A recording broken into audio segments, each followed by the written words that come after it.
Hi friends, welcome to Anjali home point. ఈరోజు ఒక మంచి వీడియోతో మీ ముందుకు వచ్చాను. మనం బర్త్డే అప్పుడు, న్యూ ఇయర్ అప్పుడు కేక్స్ ఆర్డర్ చేస్తాం కదా, ఇలాంటి క్యాండిల్స్ వస్తాయి. సో వాటిని వెలిగించిన త్వరగా కరిగిపోతాయి. అండ్ మన ఇంట్లో చిన్నగా వేస్ట్గా పడిపోయి ఉంటాయి కదా, ఆ క్యాండిల్స్ అన్నింటిని ఉపయోగించి ఒక పెద్ద క్యాండిల్ని, డిజైనర్ క్యాండిల్ని ఎలా తయారు చేసుకోవాలో ఈ వీడియోలో మీకు చూపిస్తున్నాను. సో ముందుగా ఈ క్యాండిల్స్ అన్నిటిని ఇలా వేస్ట్గా ఉంటాయి కదా, ఆ క్యాండిల్స్ అన్నిటిని కూడా ఈ విధంగా చాప్ చేసుకోవాలి. దానికి ఉండే మైనాన్ని, దాని మధ్యలో ఒత్తి ఉంటుంది కదా, వాటిని పక్కన పెట్టుకోవాలి. ఒకవేళ మీ దగ్గర ఒత్తి లేకపోతే మనం దేవుడి దగ్గర దీపం పెట్టడానికి ఉపయోగిస్తాం కదా, అదైనా యూజ్ చేసుకోవచ్చు. సో ఈ విధంగా అన్నీ చాప్ చేసుకోవాలి. ఇప్పుడు స్టవ్ వెలిగించుకొని ఒక వెడల్పాటి గిన్నె తీసుకొని అందులో నీళ్లు వేసుకోవాలి. అలాగే నేను ఒక కప్పు గిన్నె కూడా తీసుకుంటున్నాను ఇందులో మైనాన్ని వేయడానికి. సో చూడండి, వాటర్ బాగా హీట్ అయ్యాయి, బబుల్స్ వస్తున్నాయి. సో చాప్ చేసుకున్న మైనాన్ని ఇందులో వేసుకుంటున్నాను. సో దీన్ని మెల్ట్ చేస్తున్నా. ఇప్పుడు డైరెక్ట్గా పెట్టామనుకోండి స్టవ్ మీద మాడిపోతుంది. సో ఈ విధంగా హాట్ వాటర్లో పెట్టామనుకోండి అది మాడిపోకుండా బాగా కరుగుతుంది.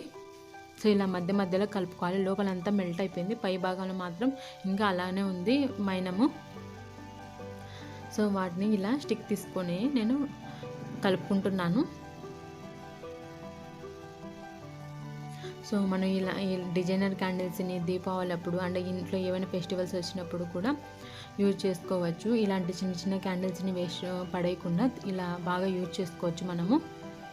అదేవిధంగా సమ్మర్ వస్తుంది కాబట్టి పవర్ కటింగ్ ఎక్కువ ఉంటుంది. సో ఇలా తయారు చేసి పెట్టుకున్నాం అనుకోని మనం ఈజీగా తీసుకోవడానికి ఉంటుంది ఎప్పుడన్నా కరెంటు పోయినప్పుడు.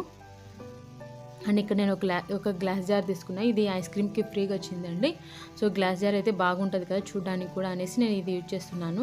ఇందాక మనం కట్ చేసినప్పుడు క్యాండిల్స్ని కట్ చేసాం కదా, సో వాటికి ఉండే మధ్యలో ఒత్తి ఉంటుంది కదా, దాన్ని స్టిక్ తీసుకొని ఇలా మిడిల్ భాగంలో పెడుతున్నా, ఒత్తి పక్కకు కదిలిపోకుండా ఉండాలని. సో చూడండి, కరిగిన మైనము అన్నీ ఇప్పుడు ఈ గ్లాస్ జార్లో వేస్తున్నాను.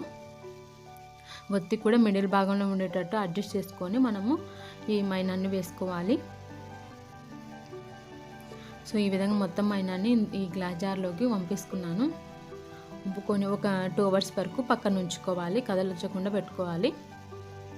సో చూడండి, 2 అవర్స్ తర్వాత కరిగిపోయింది, అంతా బాగా ఆరిపోయింది. చూడండి, అసలు తేమ అనేది లేకుండా. సో ఈ ఎక్స్ట్రా ఉంది కదా, ఆ ఒత్తిడిని కట్ చేస్తున్నాను నేను. సో చూడండి, డిజైనర్ క్యాండిల్ తయారైంది మనకి ఇంట్లో వేస్ట్గా ఉండే క్యాండిల్స్ తోటి. సో దాన్ని వెలిగించి చూపిస్తున్నాను చూడండి. సో మా ఇంట్లో టీపాయ్ మీద ఈ విధంగా ఒక చిన్న డిజైనర్ ప్లేట్ పెట్టాను చుట్టూ. సో మిడిల్ భాగంలో ఈ క్యాండిల్ పెట్టాను. సో చూడండి, చూడడానికి ఎంత బాగుందో కదా లుక్ కూడా. అండ్ ఇది ఎక్కువ త్వరగా కూడా కరిగిపోదు. సో నేను ఇప్పుడు కొద్దిగా పూలతో డెకరేషన్ చేసి చూపిస్తున్నాను. సో ఇలాంటి మన పూజలప్పుడు, ఏమైనా ఫెస్టివల్స్ అప్పుడు, దీపావళి అప్పుడు ఇలా డెకరేషన్ చేసుకుంటే చాలా బాగుంటుంది. అండ్ నేను లైట్ ఆఫ్ చేసి కూడా చూపిస్తున్నాను చూడండి మీకోసము. చూడండి, లైట్ ఆఫ్ చేసి వేసింటే చూడడానికి అయితే చాలా బాగుందండి. కెమెరాలో అంత సరిగ్గా కనిపించట్లేదు కానీ రియల్గా అయితే చాలా బాగుంది.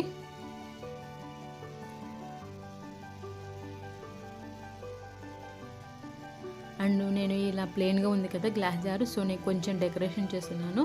సో నేను దానికోసం డెకరేటివ్ టేప్ తీసుకున్నాను. సో ఈ డెకరేటివ్ టేప్ని కింది సైడ్ ఇలా అతికిస్తున్నాను.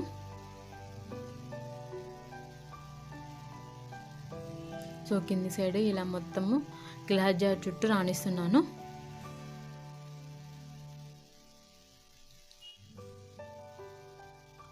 సో ఇప్పుడు ఇంకా కొద్దిగా కట్ చేస్తున్నా ఇక్కడ.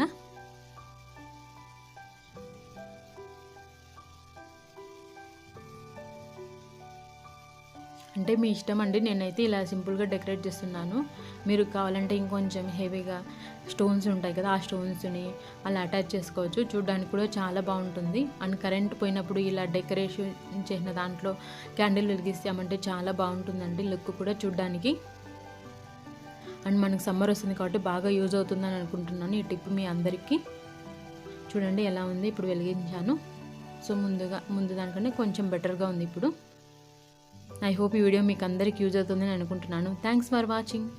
మీకు కనుక ఈ వీడియో నచ్చినట్లయితే లైక్ చేయండి, షేర్ చేయండి, సబ్స్క్రైబ్ చేసుకోండి. Bye friends, take care.